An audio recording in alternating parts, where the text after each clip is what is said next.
Vocês podem sentar.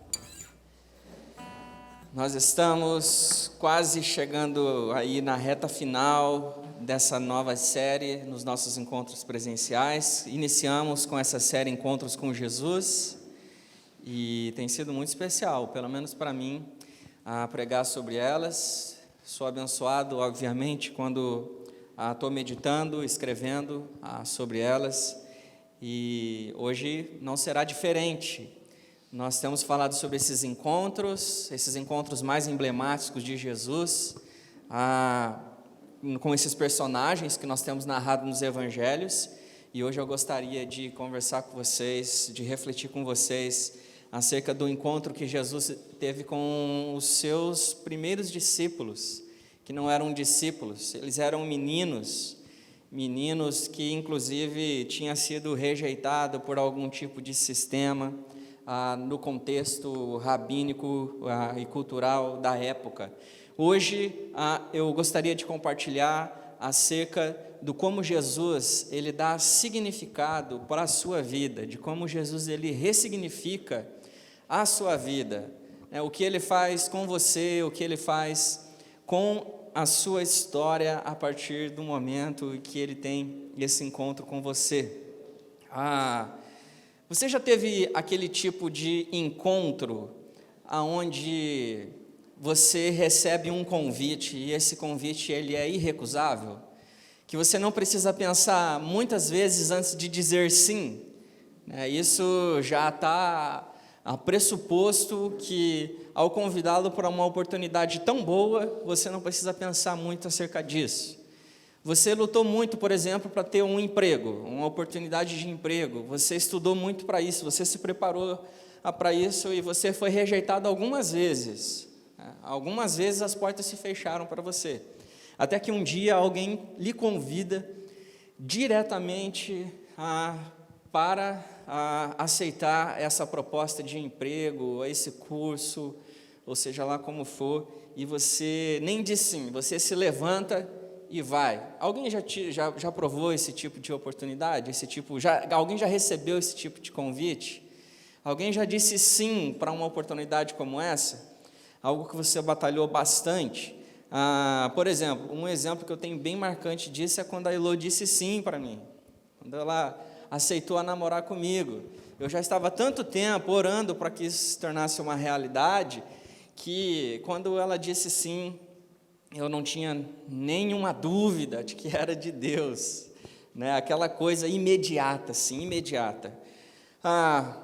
Esse encontro que Jesus ele tem, esse convite que Jesus faz aqui aos primeiros discípulos, não é algo parecido com um sim para um namoro, mas eu diria que esse é um dos chamados, é um dos convites, se não o convite mais irresistível que existe da face da terra. O chamado, ele é irresistível, o chamado de Jesus a nós, ele é irresistível, ele é soberano sobre qualquer outro convite ou desafio que a gente possa receber na nossa vida. E em Marcos, que é o texto que eu quero refletir com você hoje, no Evangelho de Marcos, no capítulo 1, do versículo 16 ao 20, existe um tipo de convite irresistível que Jesus fez a uns meninos excluídos pelo sistema do seu tempo. E o texto diz assim, que enquanto andava à beira do mar da Galileia, Jesus ele viu Simão e seu irmão André. Jogavam redes ao mar, pois viviam da pesca. E Jesus lhes disse: venham, siga-me, e eu farei de vocês pescadores de gente. No mesmo instante, deixaram suas redes e o seguiram. E pouco mais adiante, Jesus viu Tiago e João, filhos de Zebedeu, consertando redes num barco.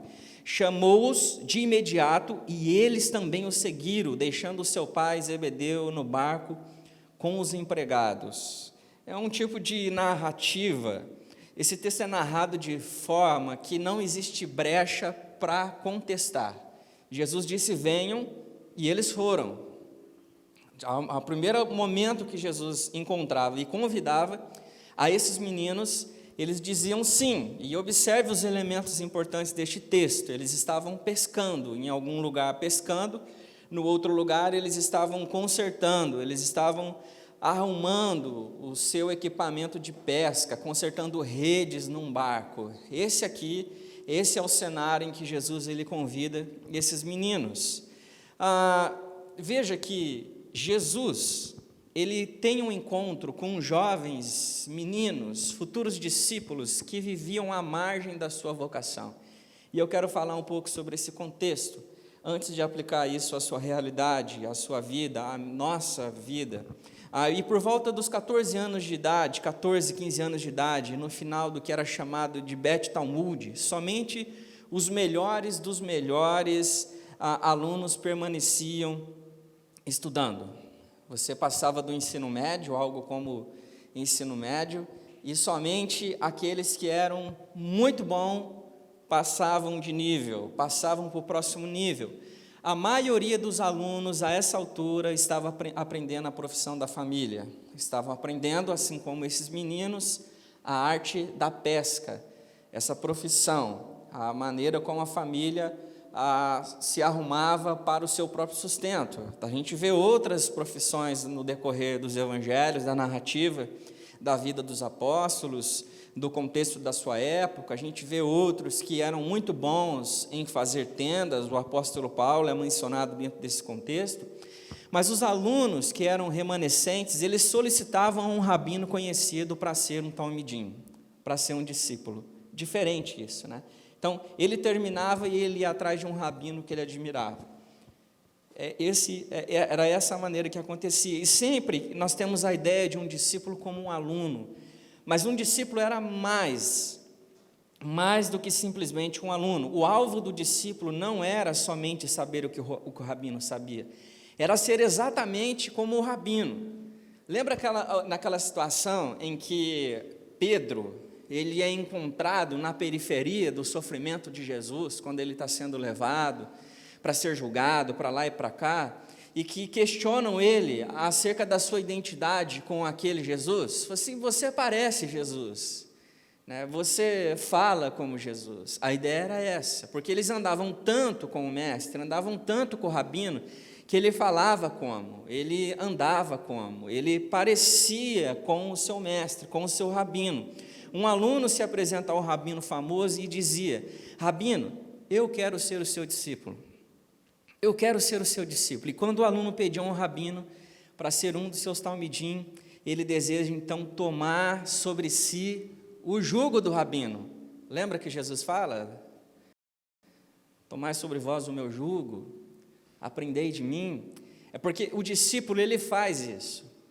Ele tá decidindo tomar sobre a sua vida o jugo do seu mestre, o jugo do seu rabino.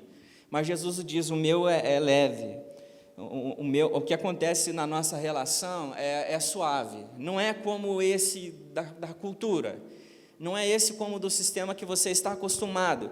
Ele queria aprender a fazer o que o rabino fazia, era isso a que consistia a vida de um discípulo. Por isso, quando esse aluno chegava ao rabino e dizia: eu quero segui-lo, o rabino procurava saber algumas informações, era uma espécie de sabatina. Será que esse aluno pode fazer o que eu faço? É uma análise. Será que esse aluno, esse menino pode ser como eu? Será que esse menino pode divulgar de fato o meu jugo, sair dizendo por aí que é o meu discípulo? Será que ele tem capacidade? Será que esse menino pode ser como eu? Será que esse menino tem aquilo que é preciso para ser aquilo que ele está se propondo a ser? Será? O rabino logo em seguida fazia então essa sabatina, perguntava sobre a Torá, perguntava sobre a tradição, perguntava sobre outros rabinos, perguntava sobre os profetas, os sábios e sobre a lei oral. Também fazia perguntas sobre a interpretação, legislação, perguntas sobre palavras, frases e passagens. De fato, o aluno ele era submetido a muitas perguntas acerca da tradição do seu tempo, a tradição judaica, a lei mosaica e afins. Se o rabino dissesse que o menino não tinha condição de ser um discípulo, então ele não era um dos melhores, melhor dos melhores, e por isso ele voltava para casa, porque o rabino não tinha tempo para ensinar um menino, um jovem, um aluno, até o ponto que ele chegasse ao ponto de ser alguém ensinável, de fato, para um nível de um rabino. Então, se o rabino dissesse que ele não teria condições para ser, ele voltaria para casa e, sem dúvida, o rabino diria para ele: você de fato ama Deus, você conhece a Torá, mais ou menos, mas você não tem condição, você não tem o que é preciso para ser um talmidim. E talvez ele acrescentasse: volte para casa, continue aprendendo a profissão da sua família. O seu pai pesca, não é? O seu pai não é aquele lá, o Zebedeu? Eu conheço, a minha família compra peixe deles. Vocês fazem isso muito bem, continue fazendo isso.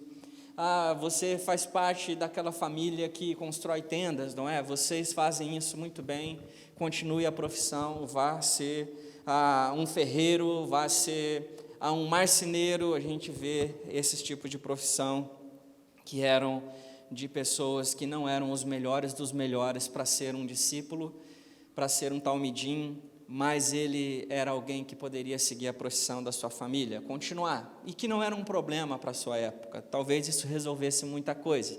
A gente hoje vive numa cultura, numa sociedade, num tempo, onde a gente é tudo e não é nada ao mesmo tempo, e quando a gente chega e fala resolvemos a vida, a gente vê que não resolveu, a gente segue a profissão dos pais, mas quando a gente chega ao ápice, talvez, ao clímax, a gente se dá conta que não é isso que a gente quer ser na vida. Não era o tipo de problema que eles tinham que lidar naquele tempo. Mas se, porém, naqueles dias o rabino acreditasse que o menino, de fato, precisava, tinha o que ele precisava, ele diria: venha, siga-me, venha até mim. Vamos mudar o mundo, vamos transformar a história. Provavelmente o aluno deixaria imediatamente, sem pensar, pai, mãe, deixaria a sua sinagoga, deixaria o que tivesse que deixar, os seus amigos, e se dedicaria a viver aquele jugo, a caminhar com aquele rabino, a fazer aquilo que aquele rabino fazia. E desse modo, aos 30 anos de idade, quando um rabino em geral começa a ensinar, é mais ou menos a idade de Jesus, quando um rabino começa a ensinar, começa a ter a liberdade para a formação pública dos discípulos, então a gente encontra Jesus andando pelas margens do Mar da Galileia, logo após, conforme a narrativa do Evangelho de Lucas. Isso acontece, Jesus, depois de falar com a multidão, ele caminha às margens da Galileia e ele tem um encontro com esses discípulos, e essas coisas vão acontecendo de uma maneira muito especial. E o texto narra que viu dois irmãos, Simão, o chamado Pedro, e o seu irmão André, e eles estavam lançando redes ao mar, porque eles eram o quê? Pescadores. Por que eles eram pescadores? Por quê? Porque eles não eram discípulos, porque eles não tinham se tornado um talmidim, eles não eram suficientemente bons, eles não tinham os requisitos necessários para ser e para fazer aquilo que o rabino gostaria que ele fizesse. Jesus chama aqueles que não são suficientemente bons. Jesus, ele quebra paradigmas. Muitas pessoas nos nossos dias sentem-se inadequadas diante da vocação. Muitas pessoas sentem que o momento da vida não é adequado, mas muita gente se sente marginalizada diante dos padrões da sociedade.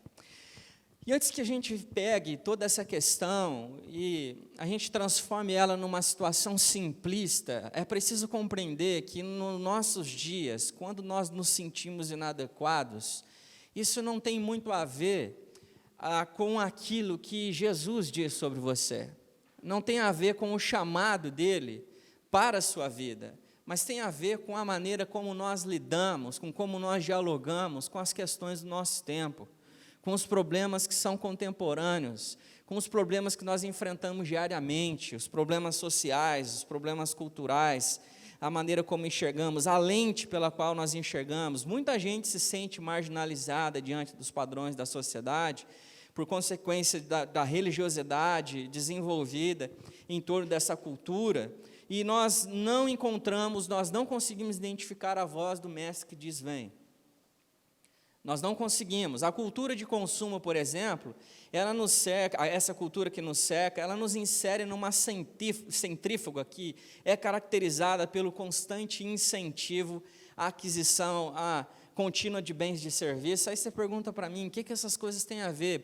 Preste bem atenção nisso. Nós estamos inseridos dentro dessa cultura que nos incentiva a todo momento a adquirir bens e serviços que se tornam elementos de afirmação da nossa própria identidade. Eu preciso ter para a minha identidade ser construída a partir disso. E indivíduos transformam-se em consumidores dotados de sensação de poder, porque se eu tenho isso, eu posso, se eu não tenho, eu não posso.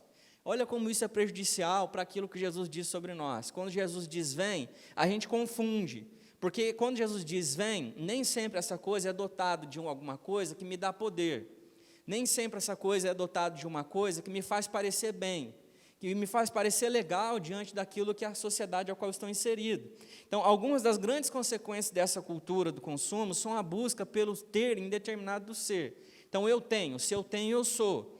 O que determina quem nós somos não é o caráter do conteúdo interior, mas a roupa que eu uso, o lugar onde eu moro, o carro que eu possuo, o que temos, aonde nós passamos as férias e assim por diante.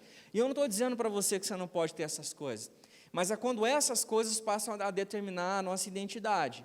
A outra coisa que acontece, que é consequência dessa cultura de consumo, é o outro como matéria-prima da minha realização pessoal, ou seja, o outro, o indivíduo, essa pessoa pela qual me relaciono, esse meu network, esse meu círculo de amigos, ele passa a ser um bem de consumo, ele passa a ser matéria-prima da minha realização. Então, eu preciso, esse tipo de amizade que eu tenho, que eu nutro, faz eu me sentir bem diante daquilo que eu quero mostrar. Então, esse tipo de relação com o outro, onde eu torno o outro um produto, atrapalha a minha relação com Deus. Atrapalha quando eu ouço a voz de Jesus dizer vem, porque quando Jesus vem, parece que eu preciso dialogar e eu preciso me relacionar com um tipo de gente que não me parece bem, não me faz ficar legal diante do contexto a qual estou inserido.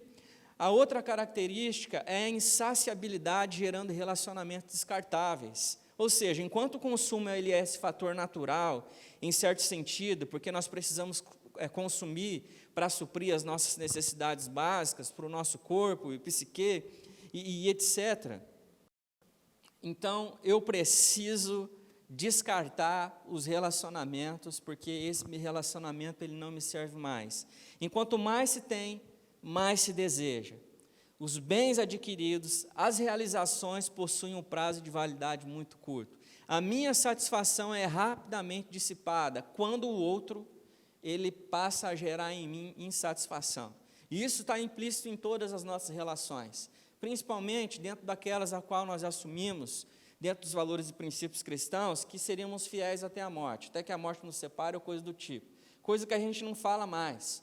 Vida é mais preciosa para mim que minha relação, a minha vida. Esse pensamento hedonista, esse valor que eu tenho, essa imagem, esse valor que eu dou para a minha autoimagem, essa coisa toda que o outro, ele é, de fato, uma relação de consumo, e quando isso passa de servir às minhas necessidades, isso se torna descartável. E eu não estou entrando aqui, gente, dentro dos parâmetros, dentro das questões, dos problemas sociais que cercam o nosso dia a dia, como os relacionamentos abusivos, não é sobre isso que a gente está falando agora.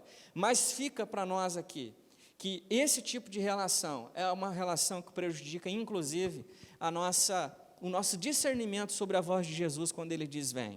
O que eu estou querendo dizer é que diante desse sistema,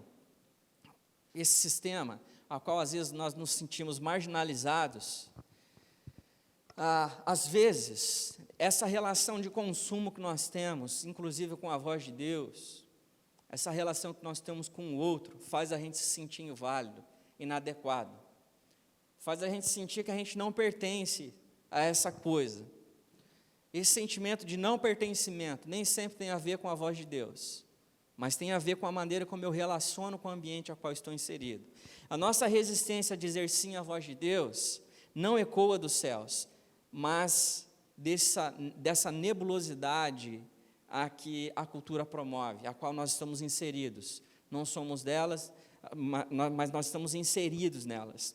Às vezes para ser luz e às vezes porque nós somos influenciados por aquilo que acontece. Aonde eu acabo crendo que para Deus me aceitar, para eu dizer sim para o chamado de Deus, eu preciso fazer um upgrade na minha vida. Eu preciso lidar com uma certa relação com Deus, aonde a minha inadequação faz com que eu precise buscar coisas para me tornar aceitável a Deus. E isso, inclusive, está implícito nas canções que cantamos nas igrejas. Isso estou falando no geral.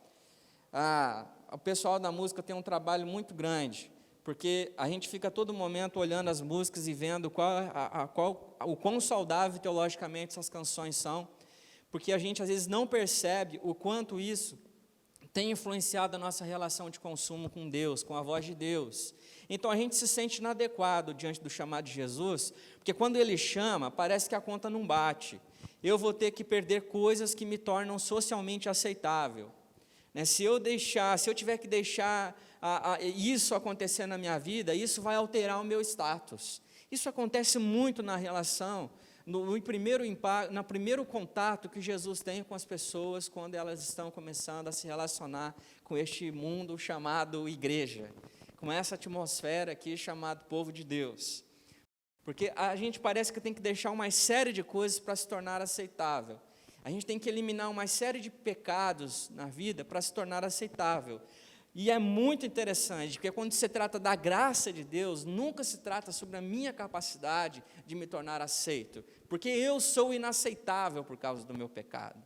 O homem está completamente depravado, separado, destituído, e não existe nada que me torne mais competente, nada que me torne melhor para que ele me aceite. Perceba que Jesus, ao chamar discípulos, ele ignorou a inadequação para ouvir a voz do Mestre. Ele ignorou. Inclusive Jesus, ele fez ao contrário. Jesus, ele quebra muitos paradigmas, ele cumpre coisas que os homens achavam que estavam cumprindo, e ele, ao invés de fazer como os rabinos do seu tempo, esperar que um talmidim, esperar que um menino viesse procurá-lo para ser discípulo, Jesus vai até a praia. Jesus, ele vai até os lugares onde você está. Não existe caminho, não tem um mapa que você vai encontrar Jesus. É Ele que te encontra. É Ele que vai ao seu encontro aonde você está. Jesus, ele chama jovens discípulos, jovens meninos daquele tempo, que não eram suficientemente bons, não eram aceitáveis para o sistema, não eram aceitáveis para aquele modelo de gente que eles precisavam se tornar. E a história, ela continua. No mesmo instante, eles deixaram as suas redes e o seguiram. E isso é estranho, porque eles simplesmente deixaram as redes. Por que eles fizeram isso? Porque eles deixaram o seu trabalho por um rabino que provavelmente muitos deles ainda não tinham visto. Teriam talvez falar, Jesus, parece que, conforme relatos, já havia tido um encontro com Pedro, mas por que eles fariam isso? Considerando o contexto do primeiro século, é possível imaginar o que aconteceu quando Jesus disse àqueles meninos: sigam-me. E os filmes não ajudam muito a gente, porque esse Jesus é muito bonito, com cabelo com chapinha, com creme, brilhando assim, aquele olho maravilhoso de Jesus, aquela roupa lavada com Vanish, e aí ele vai ao encontro, e aí se torna essa relação do convite de Jesus irresistível, uma maneira assim, muito romântica, né? Mas deve ter sido uma coisa muito estranha, aquele Jesus que não era muito dotado de formosura, tinha acabado de entrar no nível onde ele pudesse escolher os seus meninos, ele pudesse aceitar os meninos para caminhar com ele, e Jesus, ele faz esse convite: siga-me. Siga-me. Que coisa linda. Jesus, ele chega para você, independente do seu pecado, da sua vida, da sua história, do que você faz, dos seus erros, daquelas coisas que te marcam, daquelas coisas que te ferem, daquelas coisas que fazem você se sentir culpado, das rejeições. da sua lepra, conforme o Tiago disse aqui a semana passada, que te torna uma pessoa que fica às margens do que está acontecendo, às margens do seu próprio pensamento, que te exclui de si mesmo, que faz você sentir a sua autoestima baixa, destruída. E embora nós não estamos falando sobre autoestima, é claro que as pessoas deixariam, é claro que aqueles meninos deixariam as redes. O rabino acredita que eles podem fazer aquilo que ele faz. Jesus acredita que você pode fazer aquilo que ele faz, e que parece ridículo para nós, porque nós nos sentimos tão ruins diante da pessoa de Jesus, que nós jamais aceitaremos ou aceitamos diante de algumas situações que somos capazes de fazer alguma coisa boa. Quem já se sentiu dessa maneira? Ele acha que aqueles meninos, ele achava e ele acha que você pode ser como ele. Em seguida, Jesus ele encontra com Tiago e João, e eles pescavam com o pai deles, Zebedeu, e eles eram aprendizes, eles estavam aprendendo a profissão da família, que nesse caso era a pesca. E se eles ainda estavam com os pais, qual era a idade deles? Algo em torno de 15, 16, 20 anos. Nem se fosse um discípulo, eles teriam muita autoridade para falar alguma coisa. Eles tinham uma jornada de mais de 15, 20 anos pela frente, para ter algum tipo de autoridade, autonomia, para falar alguma coisa que pudesse ser ouvido. Lembra de Jesus? O filho do carpinteiro que mora logo ali, o que pode vir de bom desse lugar, dessa pessoa? E Jesus ele chamou alguns rapazes que não preenchiam os requisitos e mudou o curso da história humana, através daquele grupo de meninos, a qual ele disse que vocês, através de vocês farão coisas maiores do que eu fiz. É maravilhoso o que Jesus faz comigo e com você, quando nós entendemos que o que importa para a nossa história é quando Ele diz, vem, é quando a voz de Jesus diz para você, vem, siga-me. Jesus chamou alguns rapazes que não preenchiam os requisitos e mudou o curso da história. E Jesus ele quer mudar o curso da história de muita gente, dos lugares da onde você transita, e Ele quer fazer isso através da sua vida. Jesus chamou meninos esquecidos, Jesus chamou meninos inadequados para o que eles faziam. Vocês são pescadores, mas agora vocês são pescadores de homens. Jesus ressignifica a nossa vocação, Ele usa as nossas próprias habilidades para usarmos a missão, para usarmos na missão dEle, nos usar como instrumento dEle, naquilo que Ele está fazendo. Eu não sei você, mas isso me dá alívio, me dá confiança, isso me dá autoridade, porque todas as vezes que eu subo neste lugar eu me sinto inadequado, mas o chamado de Jesus, as Escrituras me dão autoridade para isso. Quando você tem convicção de que aquilo que você está fazendo está relacionado com o seu sim, no momento que Jesus foi na sua direção, isso lhe dá autoridade para viver. Não existe tristeza que abala a nossa fé, a nossa convicção. Jesus ele continua ressignificando histórias, pessoas e o mundo em torno dessas pessoas. Ele continua fazendo isso nos dias de hoje. Jesus ele continua chamando pessoas que se consideram inadequadas. Jesus ele chama pessoas que se sentem incapazes e diz que isso não é sobre a sua capacidade de fazer, é sobre quem te capacita. Ele não é como a sociedade que fica precificando, que fica dando preço, fica dando às pessoas valor, fica excluindo as pessoas ou incluindo as pessoas baseado naquilo que ela acha, baseado nas suas necessidades que são carnais. Jesus ele não é esse tipo de gente. Jesus ele não é gente como nós.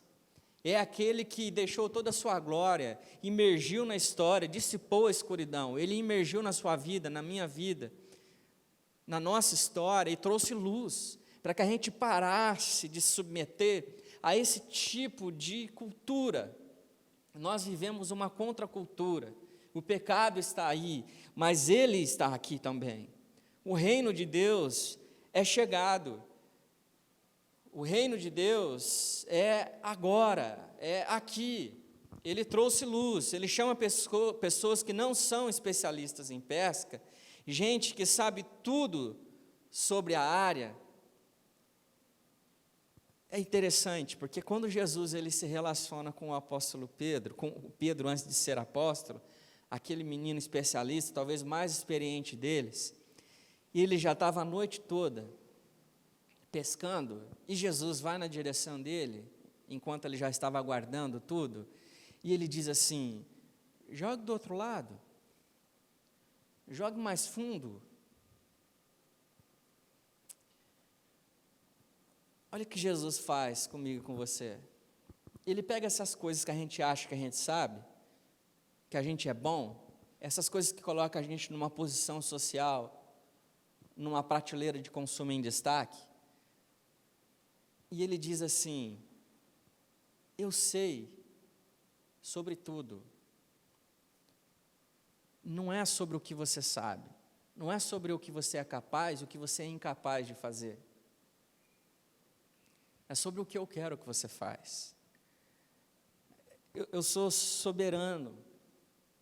Ele é soberano sobre a sua vida. Porque Jesus ele não mexe só com as nossas incapacidades. Ele mexe também com as nossas capacidades. Com aquilo que a gente acha que é bom demais em fazer. Ele chama a gente que é especialista em pesca.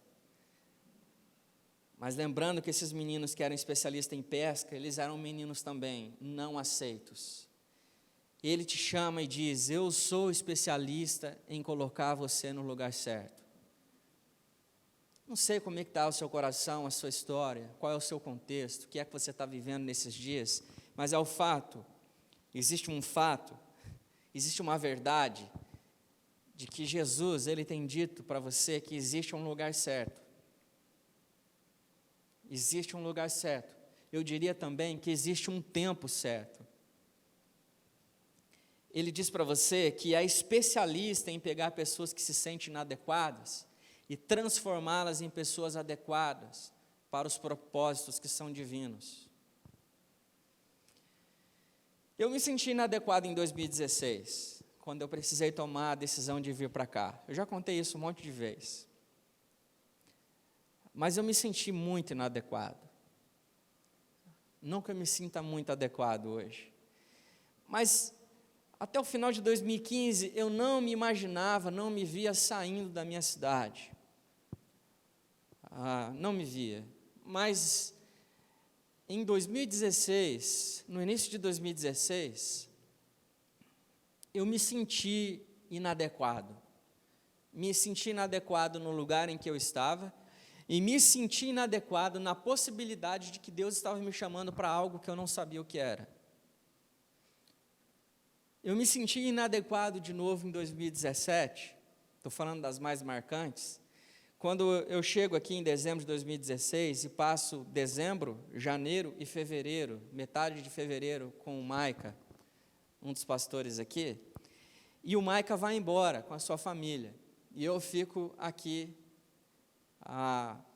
meio sem saber o que seria da minha vida. Eu vou para Natal com um grupo de irmãos, alguns dessa comunidade, outros da nossa outra igreja, e eu fui para lá pensando algumas vezes, durante o retiro pensando, e na minha volta pensando o que eu faria da minha vida aqui em Olinda, o que seria do meu ministério aqui em Olinda. Eu me senti inadequado, eu me senti sem nenhum tipo de capacidade, de talento ou habilidade para fazer qualquer coisa que Deus me pedisse para fazer. Inadequado, inclusive, para me relacionar com outras pessoas, para fazer novas amizades. Mas Deus, ele disse e ele continua dizendo que não tem a ver com a minha inadequação. Não tem a ver com isso. Não tem a ver com a sua inadequação. Tem a ver com a minha percepção de quando Jesus, ele diz, venha, tem a ver com a minha habilidade, com a minha ousadia de dizer sim, de levantar, de deixar o meu equipamento de pesca e segui-lo. E eu não estou dizendo que quando você precisa de capacidade, habilidade para dizer sim, que isso também dependa de você. Porque até sobre isso, é Jesus quem faz. É Jesus quem faz. Nós precisamos aprender que é Deus que é soberano sobre tudo, que a sua história pertence a Ele, e que Ele tem uma história, existe uma narrativa sobre a sua vida, e que não é essa a qual a todo momento nós somos puxados, nós somos atraídos. Em Êxodo 3, quando Deus ele chama Moisés para tirar o povo de Israel do Egito, ele se coloca numa posição de incapacidade. Ele falou assim: Deus, qual é o seu problema? Que você acha que um cara como eu vai entrar lá no Egito e vai dizer assim: vim libertar o povo de Israel daqui? Esse negócio é grande demais, nós não temos uma boa relação, faz tempo que a gente não se fala. O que eu vou dizer para o povo quando eu disser que eu estou indo lá? O que eu vou dizer sobre você? E aí Deus diz assim: fale para eles que eu sou o que sou. Eu diria que diante da sua incapacidade, do seu sentimento de inadequação, Deus é o que é. E é isso que basta. É isso que você precisa para deixar essas coisas que você está com medo de deixar. Quando você ouvir a voz de Deus te chamando, deixe tudo e siga-o, sem medo de deixar qualquer coisa para trás. Uma frase que me acompanha há muito tempo é que quando você abre mão de tudo para dizer sim à voz de Deus, quando você pensa que você está deixando um monte de coisa para seguir a voz de Deus, para seguir Jesus, e aí você percebe, no meio do caminho, da jornada, que você não abriu mão de nada, porque não existe nada melhor e mais empolgante, fascinante na face da terra, do que caminhar com Jesus. Quando nós ouvimos sim, entendemos que a vida que vivemos é de Jesus e é com Jesus, nós estamos satisfeitos e incompletos. E não há nada nessa vida que a gente possa perder, que é mais importante que a nossa relação com Ele. Ele é o Senhor da estrada, Ele é o caminho. Mateus 11, 28 a 30, Jesus ele faz um convite: venham a mim todos os que estão cansados, sobrecarregados, e eu darei descanso a vocês. Tomem sobre vocês o meu jugo e aprendam de mim, pois sou manso e humilde de coração, e vocês encontrarão descanso para a sua alma, pois o meu jugo é suave, o meu fardo é leve. É isso que o mestre convida. Mas eu gostaria de destacar, antes de terminar, duas palavras. Os discípulos que seguiam Jesus estavam ouvindo Jesus aqui fazer dois convites: venham a mim e aprendam de mim. Venham a mim os cansados, os sobrecarregados, porque quando isso acontecer, vocês encontrarão descanso. Aprendam de mim. Aprendam o quê? Mansidão e humildade de coração, porque assim vocês encontrarão descanso. Você só encontrará descanso quando você ouvir a voz de Jesus. Bastante gente pergunta para mim: quando é que acaba, pastor? Quando acaba a luta? Quando acaba o sofrimento? Quando acaba a dor? Quando acaba o trabalho? Primeiro, isso tem duas respostas: quando a gente chegar na eternidade. Segundo, quando a gente encontrar o nosso propósito. E a gente só encontra propósito quando a gente ouve a voz de Deus, porque a gente entende que maior que o cansaço, que a sobrecarga, é em quem a gente descansa. Você vai fazer isso quando você encontrar a voz de Deus. Agora eu também diria para você que Jesus ele convida discípulos e ele ensina discípulos, porque os discípulos têm condição de levar adiante aquilo que o mestre ensina. Então, como discípulos de Jesus, você é convidado a fazer aquilo que o mestre acreditou que você seria capaz de fazer, a ser promotor de descanso, a ser alguém que carrega alegria, onde o fardo que a gente carrega não seja tão pesado. E quando isso parecer pesado, não é sobre mim, é sobre Jesus. Para você viver durante essa semana, ouça a voz de Jesus, não busque adequação nas coisas deste mundo. Jesus não te chama pela sua capacidade, mas porque Ele é o capacitador. Não hesite em deixar tudo. Jesus irá ressignificar o que você tem e te devolver para a missão. Amém?